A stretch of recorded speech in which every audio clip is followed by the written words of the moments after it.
All right. Welcome to episode 1, the official episode. We got Matt Clausen from Clausen Gallery. I don't think he needs an introduction. We're going to just skip right through that part. They don't know who I am. I'm scared. All right, Matt. How long have you been doing photos? Photos. I haven't joined the video bandwagon yet. I'm lame. But yeah, photos, gosh, I think close to 20 years now, and then doing weddings full time for about 9. So a lot of years behind the camera. And then you started inviting me with the raves, right? You did a lot of the rave scene. Yeah, raves, and then like band shows back in the day for my friends who used to strummers or like Starline, what it used to be called. We used to do like little band events there, and then kind of went from there doing family photos, and then moved on to weddings, and that's mostly all I do now. Nice. Sounds good, Matt. Hey, I don't know if we got to stretch before, but we good? We're good, man. I'm ready. All right, so just you guys 50 degrees. It's 8 o'clock. I don't know why we're here. This is great. If you guys don't know, we're actually doing a walking podcast. That's kind of been the motto for this. We can walk it out, get a vendor out. We do a lot of sitting during the week. Yeah, this is great. I need to stand far more in my life. This is we need to do a brilliant lot of idea. Sitting. So we'll do we just got past already. Making us look bad, guys. So you did the weddings, and then you also do the family shoots, right? They're like just seasonal ones. You're not doing it year round. Yeah, so in the spring, usually from like March to the end of June, and then fall from September to November, usually it's pretty much pure weddings. And then when I have free time, like in the summer and winter, stuff like that, I'll do like family shoots or like get back more into like the music events and raves and things like that when I can. There you go. Take 2. Welcome back to the Arturo part. Yes. So that, Matt, and how many weddings do you think you got under your belt, if you were to estimate? Oh gosh, I think we're probably closing in on around 300 now. So okay. Quite a few. Nice. I think my honeybook listing had around like 276 last time I checked, and then we had like a few more before that. So that's pretty neat. Doing pretty good. Thank you to everybody and the wonderful friends at Moss Entertainment who keep referring us all the time. Sending you over, and it helps a lot when you got like a pro team vendor where you know how they work, how they deal, because it makes it much easier and much fun. Oh yeah. Absolutely. Like when you show up and it's like, it's like a group of coworkers almost when you start seeing the same people every week. It's a kumbaya, Oh, yeah. Kumbaya. Oh, yeah. It makes the day go so much easier. So much easier. We work together very well. We're not struggling or arguing with each other. Yeah, we all have the same timeline, which apparently is hard to come by these days. Yeah, apparently, yeah. I was at a local venue, and they were like, oh, yeah, we had to scratch our timeline because apparently the bride had a different timeline from the DJ and a different timeline for the photographer. Yep. It's I don't know how that happens so frequently, but it does. It does, especially it's pretty funny. If they don't have like a coordinator. Yeah. Yeah, they get a coordinator. Get a coordinator. Don't do a bridesmaid coordinator. Yeah. Maid of honor, you're not the coordinator. We love you. You're putting in hard work, but we need somebody there to kind of communicate with everybody during the day. Exactly. So an outside coordinator, they're there for the bride and the groom. Versus a bridesmaid, she's going to be, or a bridesmaid, whoever it is, they're going to be a guest first before they become a coordinator. Yeah, like it needs somebody who can be like on site, getting things ready, talking with the different vendors and stuff who are showing up for the day, that can make things flow a lot better. Because when you're not actually there at the venue, it's very difficult to try to keep things coordinated. So yeah, so that's that. So definitely always get a outside coordinator if the budget allows. We get it. It can be a little overpricey, but I think couples are going to spend their money where they find the most value. Yep. Are you going to find the value in the bright, beautiful, fresh flowers? Or? Exactly. Yeah. I mean, you got to do what's important to you, but coming from people who have been in the industry for a long time, if you agree to listen to our recommendations and stuff like that, we know what's worth putting your money into on the day for sure. Yeah, so I think Matt's right, because we've been doing events for a living. We do this it's what we do, so we see a lot. Tell me, we see a lot. Yeah, because most people, you're going to do one wedding in your life, so there's so many things that you don't think about or don't know where to invest. I don't want to say properly, but the smart way to put your money into certain things that are going to make your day run a lot smoother and be far more fun for you. But Arturo and myself and a lot of other people will probably be on this podcast, we're out there every single weekend. We've done literally hundreds of these things, so we know who the best vendors are, where to invest your money properly, and how to make your day run as smoothly and as exciting as possible. Exactly, because you don't want vendors that are going to be like late. You know what I mean? Like I've been to weddings where the caterers are showing up late. You know, we've been to a wedding where the chairs showed up late. You know, Or they didn't have chairs. they didn't have chairs. Yeah, ceremony's starting and the guys just walking in to set up the chairs. It's like, what do we do? Are we going to tell guests to bring the chairs from inside, or? Yeah, we've seen it all. So like for my clients, when we book with us, we have a list of like recommended vendors that we'll give you for like pretty much any category for the wedding days. Like, hey, this is going to be the best DJs. These are going to be the best makeup people. And a lot of the time we'll see them actually booked for the wedding, which is awesome. And that definitely helps make things go a lot smoother. And I think it helps too when we see like the vendor list we get from the clients and they're like, oh yeah, we booked with Matt, or we have Clausen Gallery, we got so-and-so for cater, we got so-and-so for like our fish ant. Just makes things a lot easier. Oh, absolutely. It's like we can communicate with each other. Like we don't even have to even talk to the client. It's like, hey, this is what they wanted to do, and we'll work together behind the scenes, basically putting together things for you. So like it saves you a lot of time, saves your coordinator a lot of time, and just makes things run a lot easier. And it's really, really cool because now it's less work on the bride instead of having to schedule so many meetings with like, and I say bride because bride's the one always doing a lot of work, but the bride and the grooms, yeah, the bride and the grooms, for those 1.2% grooms that are helping out there, you know. Shout out to the grooms that actually put in work though. We love you guys. Exactly. So that, and then it makes it easier because now you don't have to schedule like back-to-back meetings with all your vendors. It's like you meet with one vendor and pretty much everything's dialed in. What are some trends you've been seeing this season, Matt, that you've been noticing? Like, oh, that's something new, or like, hey, that's pretty neat. Oh gosh, what is like, it? Oh heck no, they need to stop doing that one. Yeah, I know there's one that's kind of like, oh no, like they're doing the it's like the end of the night flat lay kind of thing. Oh, okay, that's like a photography thing, right? Yeah, and they have like it's kind of like the half-eaten cake and just like random kind of stuff. Yeah. From the wedding, and you kind of like put it all together, and make it a flat lay. That's kind of cool. It looks neat.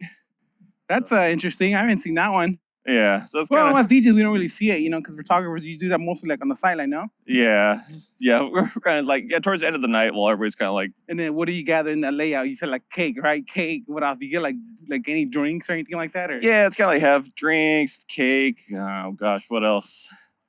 Any other like food related things? If you have like those foam glow stick things, just like anything that's kind of like involved with the end of the night party time, we'll add those in there and take photos of it. Oh, that's pretty cool.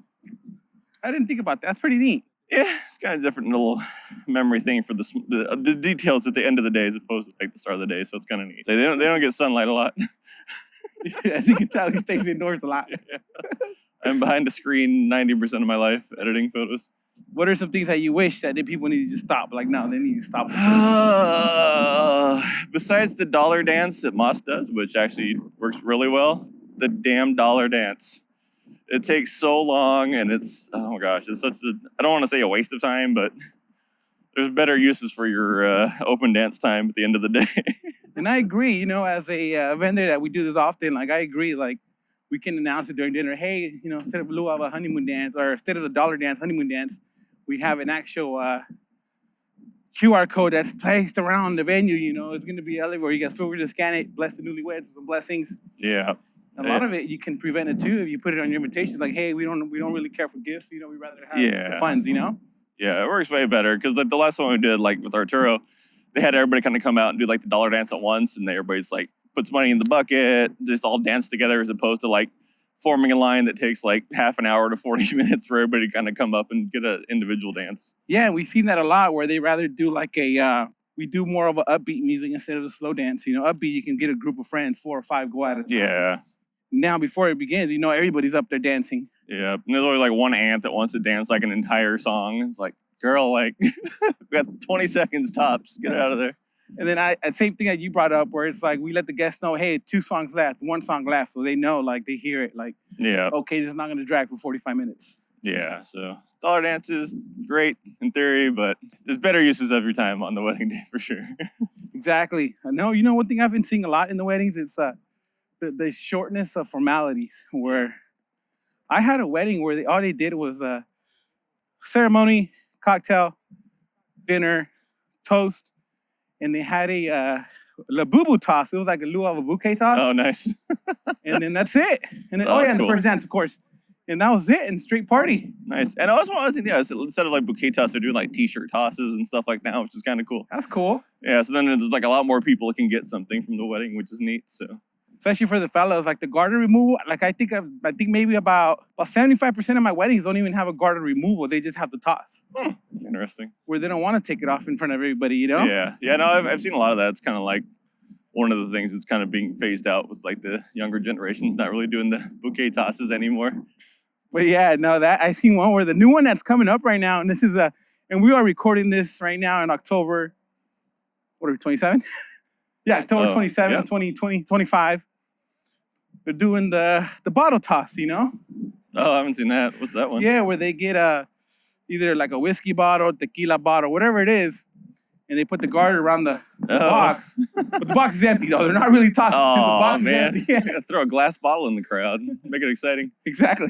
And I've seen like, I think, was it Juice that did the Pokemon Oh, yeah, the boxes? Pokemon was cool. Yeah, the was Juice awesome. Box had one where did a Pokemon. That was cool. And it wasn't even about like one pack. That dude had like... Just throwing ETBs out there. Yeah. Making it rain on Pokemon. Yeah, that was cool. Yeah, it's fun. We can kind of like make something unique for your day that kind of changes things up and makes it special and unique to you and how you want to celebrate your day. Yeah, because everybody's trying to do like traditions, you know, and it's like, it's okay to break traditions. Oh, yeah. Make it your day. Don't make it what your family wants. Make it what you want. Repeat that again. That was really good. Don't do what your family wants on your wedding day. I know they're going to hound you all the time, but it's your wedding. Do what you want to do. It'll be way more fun for you. I could have just looped it. But yeah, you're right. You said that's me the clip at the start of the episode. Welcome. Do what you want on your wedding day. Do what you want. That's pretty neat. I know you mostly do weddings, though, right? You don't really do the quinceañeras? No. I've heard horror stories from Arturo, so I've avoided them. Bless your soul, Kai. Bless your soul, man. That's a smart man right here. Now it's you, and then you have your second shooter. Who's your second shooter? My lovely wife, Jessica, who's the true MVP of the business. She does a lot of the behind-the-scenes stuff. Oh, so. She does everything, man. She's phenomenal. I'd be lost without her. Oh, good. And it's really cool to know that, because now you know you're going to get Matt and Jess for every wedding. It's not going to be just Matt and maybe a random shooter, you know, or her trying to find somebody to shoot, you know, second shoot. It's the family biz, man. Like, we don't even have to communicate anymore. We can, like, literally be across the room, look at each other a certain way, know exactly what we got to do. Like, we have it down so fluid every single time, so. And that's huge, you know. That's a plus, because now you got a male and a female where the getting ready shots are not kind of weird. I would say awkward. Yeah, exactly. Like, if, like, a lot of the times, like, brides and bridesmaids would be like, hey, we're going to get ready real quick, and then we'll come get you when we're ready for photos. And half the time they'll forget. And like, hey, Jess, can you run in there real quick and see if they're ready? And like, they almost always are. Yeah. So it's like, it's nice having her be able to kind of like run in there and check on stuff like that. Exactly. Now when you got two shooters, it kind of helps you out too, because now you're getting different like angles. Hi, ¿cómo estás? Good. One of our past brides. Oh, nice. That's that. Tony, man, we've been doing this a while. We've been doing it for a while, and they catch you in the middle of the day, walking, in the middle of the morning walking. So that was not planned. It was not planned, guys. Not rigged at all. What are some things that you see that you might not like moving forward? You know, like for you next year, how do you see your bookings? Is it like, are you seeing people booking? Because this year was terrible. I'm not gonna say it wasn't bad, but it was a little. We got a lot of late bookers, you know, where they were booking 4 or 5 months out before the wedding. Yeah, I noticed that. There was a lot of people, that, especially this year at the book late. We're doing pretty good for next year. I think we have either 19 or 20 booked, so pretty good. Yeah. As far as I can see, everything for next year seems to be pretty good at the moment. The packages seem to be a little smaller, so like more like 6-hour days, which I love, instead of like the 10-hour days. So come on, man, you know you want 12 hours. Oh no. We are done with the all-day unlimited hour packages. But man, you guys have to be there like 12 hours and 10. Yeah. Still got to go home and shoot, you know, freaking edit all those pictures. Yep. I know people are like, why do wedding photographers charge so much? They're only there for like, from like the start of the ceremony until like the end of the night. It's like, oh, no. Like, we're there all morning usually, and then we got to spend all week editing all your photos. So like the actual wedding days almost feel like days off for us, because it's kind of like the easy part of our job, which is funny. So yeah, it's a lot of behind the scenes planning timelines, communicating with other vendors, and then editing, obviously. So exactly. And I know people don't see this, but it's like you're not just there like for the beginning of the ceremony. It's like you get there a little earlier to set your stuff up. Oh yeah. And you know, I thank Matt for doing this, because he doesn't. And I apologize for all my photographer video friends out there. He doesn't bring a million tripods, you know, or There are a million tripods everywhere. It's like an obstacle course now where you gotta like maneuver your way into the venue. So I love Matt for doing that, you know. Like it'd be nice to have a couple things on there, but then it's like their weddings are so chaotic and people knocking stuff over, and like the less you can bring with you for a wedding day and still get everything to look really good, like it's the way to go. That's the way to go. And I like it too because now you don't have tripods everywhere. And I get it, you know, people do it, they want their lighting, they want to make it look nice. And I completely get it. So I'm not gonna be like, oh no, screw you, man. You're gonna mess up all the it's cool. Do what you gotta do. And I feel guilty myself because sometimes I try to put my 360 setup. So I try to put it out of the way where it's not in the way of the photographer. Yeah. It's hard too. It's like a style thing. Like the way our style is, it's more like natural light and kind of like authentic to the vibe of whatever setting that it's kind of in. So it helps us and the way we like our photos to look and things like that, not to have all the extra off lighting and that kind of stuff. But some people do like that look, and that's totally fine too. So you're getting the real deal. You're getting the real natural colors, everything. They're not super saturated, edited. Yeah, it's just like when we see like some like those super like bright flashes and like lighting that looks totally unnatural. I don't know. I've never been a fan of it, but some people like it, so it's like whatever you want to do. That's true. That's very true. You know, I never thought about it, but you're right. There's different styles of shooting, different styles of everything. And that's the thing that I like about Matt, because Matt will post all his, it's like a Matt podcast right now. Matt will post all his pictures online, you know, where he was at a certain venue. I had a bride that was going to be at a certain venue out of town. Literally scrolled a few posts, found it, sent it to the bride, and she loved it. You know, she already had an idea what to expect for her day. Yep.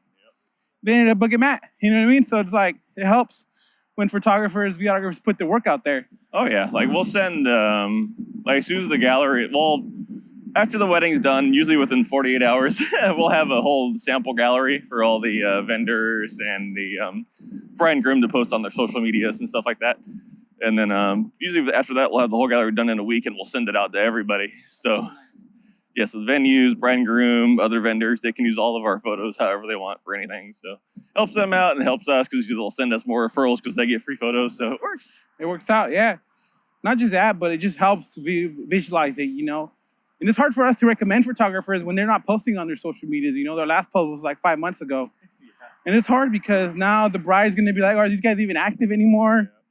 We live in such a social media-driven society, and the clients that are booking with us, they're very social media based, you know, where they're finding their vendors on social media. They're typing in best photographer, best wedding DJ in the search bar. And if you guys are not posting, it's not going to come up. You know what I mean? It's tough. Not even us. Like the sample galleries that we have on our website, I think are even dated now because they were like end of 25 or no, we're end of 24, start 25. And like some couples will be like, oh, those galleries are kind of old. So even now we have to go in and like update ones from like the fall so the galleries look fresh and that looks all updated and ready to go too. Great you brought that up because venues are also getting updated. So the venue's been updated and you're like, oh, I've been there like 6 years ago. And you're like, wait, they don't even have that anymore there. That's been changed. You got to keep your stuff fresh as much as you can. It's so much work, but just keeping everything updated helps a ton. So fresh, so clean, like a homie Outcast said. Hey. You want to flip and go back the other way? It's up to you, man. I don't know how far we're going. We'll start chapter 2. Yeah, no, it's about another half hour back almost. Oh, shit. Okay. Yeah. Yeah, we're good. I'm not too familiar with this trail, bro. I'm going to get some BTS of the second half. Yeah.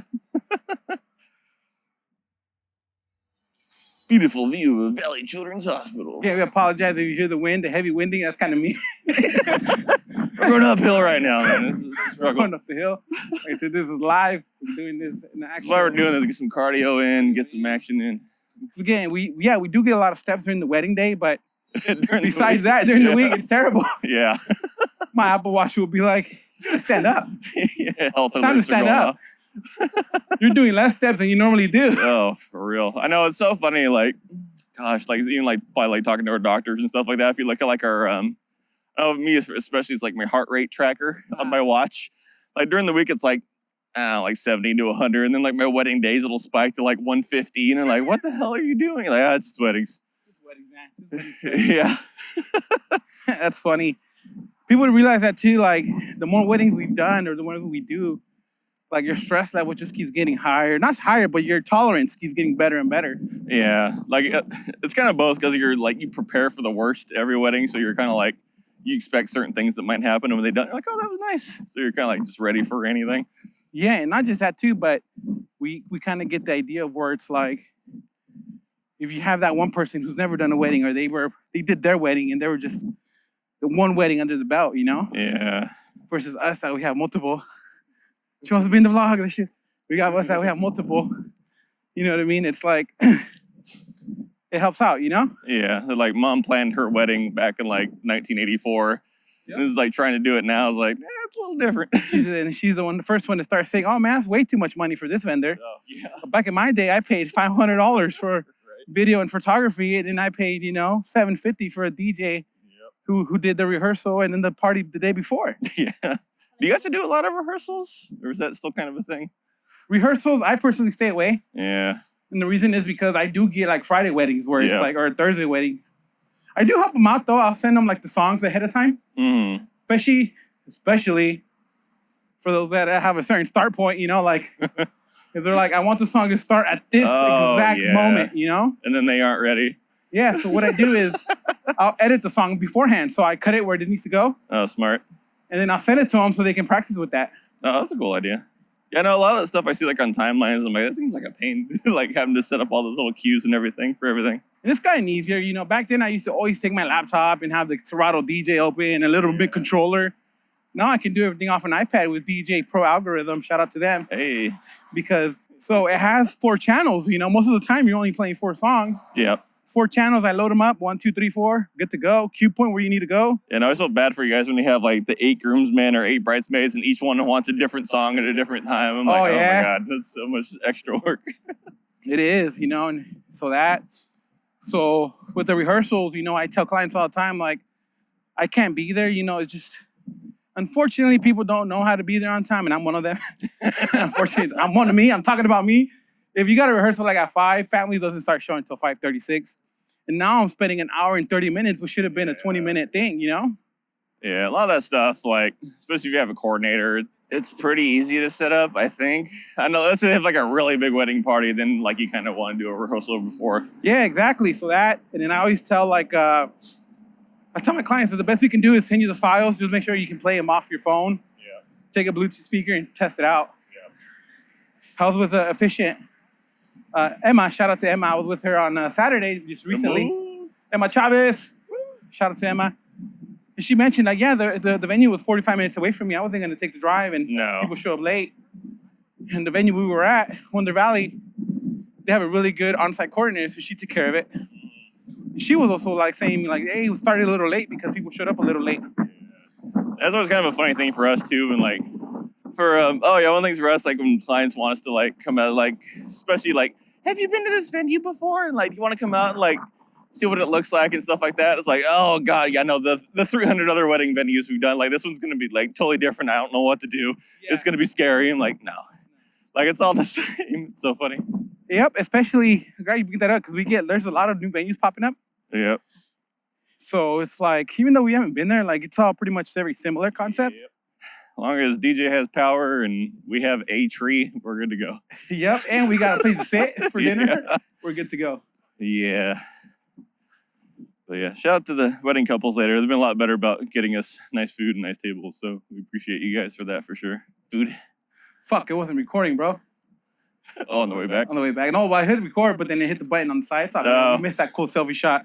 Unless we want to go back and get it. Yeah. That'll be good. That'll be a good thumbnail. Content. So yeah, Matt. So that, and then do you guys do a lot of out of town ones? I've been noticing you've been going like to Monterey, and then you've been going to San Francisco.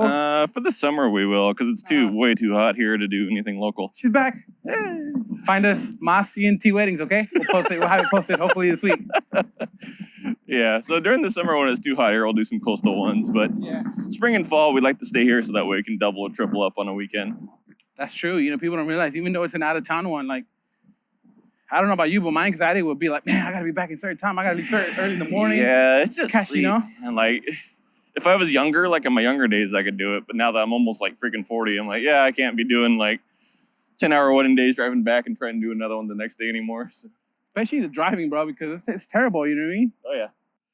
Yeah, so it's tiring, especially like spring and fall. Like you see all the memes of like just the wedding vendors looking like completely razzled and dead by like the end of October. Yeah, exactly. We love going out of town because the new venue, new adventures, more crowd. You kind of build your brand. But when we go like Sacramento, it's like, dude, it's almost a 3-day thing. 2-day thing. Yeah. Leave early, avoid any issues. Exactly. I know if you get like an accident or something, and you're like, exactly. Oh, you're screwed. We had one in Yosemite where it was raining, and then just to get through the gate, it was terrible. So it's like, thankfully, they pushed everything back because we were not going to be done in time, dude. Like literally, it was an hour just to get into the park. Yeah, and that's one of the things too, especially like out of town. Like you'll book us for 6 hours, but there's like another like 6 hours of driving at least like to there because. For all of our out-of-state California listeners, everywhere in California is a long-ass drive.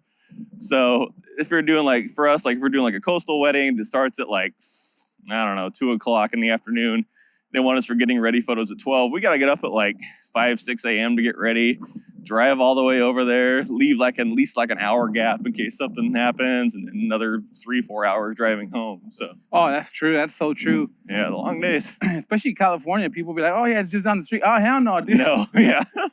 That's just the city over. Yeah, it's a 3-hour drive. I think it's just us, but we use the hour drives, right? Other people use miles. Like, oh yeah, it's only 50 miles, 70 miles.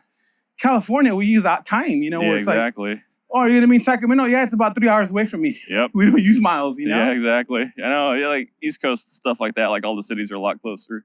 So they're like miles. Like they'll be like, oh yeah, it's just 20 miles down the street. Like I see because I got buddies in the East Coast. We're like, oh yeah, that's like 10 miles away from me. Mm-hmm. For us, we don't speak miles. Oh yeah, that's 20 minutes away. That's 30 minutes away. I know a couple like, hey, we want to book you for like our San Diego wedding. I'm like, nope. Like this is way too far. But if it was like a summer, would you be like, yeah, I'm on it? Even then, San Diego's a little warm, so now in the summer. Not really, probably. Like, because in theory, if they wanted to like pay for like plane tickets and hotels and all that stuff like that, I'm like, just book someone local. It's going to be more cost effective for you than paying all the extra travel fees for us. So that's so true. And then they'll have the travel fees. Not just that, but then they got to fly you back. And if you got something going on the next day and you miss your flight, yep. It's a hassle. And then it's like, God forbid you cancel your wedding. And it's like, well, you just ate a whole bunch of travel fees.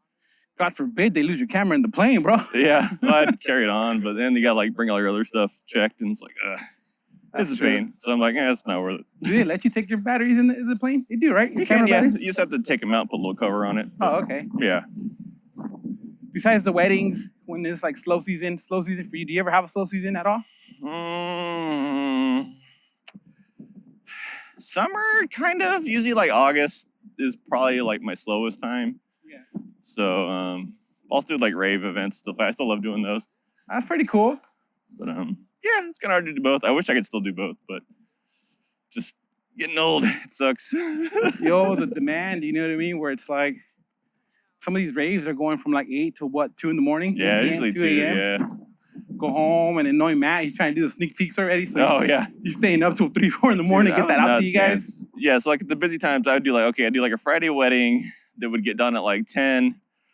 And I'd go home, change in like 10 minutes, go to the rave till 2, get up the next day at like 8, do the wedding previews and rave previews, do the next wedding Saturday, go out, do another wave, and then like Sunday, I'm like, well, I'm dead, trying to like get Friday's rave done, Saturday's previews done, and then Monday do the Saturday wedding previews or the Sunday rave. So like it'd be like 12 hours of sleep in 3 days and trying to do like 2 wedding previews and 2 raves.